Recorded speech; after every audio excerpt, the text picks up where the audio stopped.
குடிசையிலே கொஞ்ச காலம் தங்கி பாருலே கூரையின் ஓட்டை வீரி செல்வாடி நட்சத்திரம் எண்ணி பாருலே கூவும் செல்போனின் நச்சரிப்பை அணைத்து கொஞ்சம் செல்வண்ணின் உச்சரிப்பை கேட்போ வெறும் காலில் செருப்பின்று நடந்து மண்ணோடு பேசிக்கொண்டு போவோம் மழலைகள் ஆவோ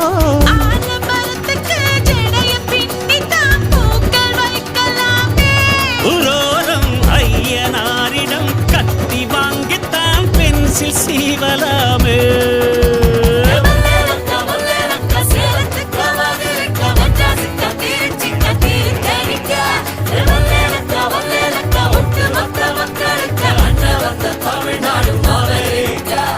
காவிரி யாரும் கை குத்தல் அரிசியும் மறந்து போ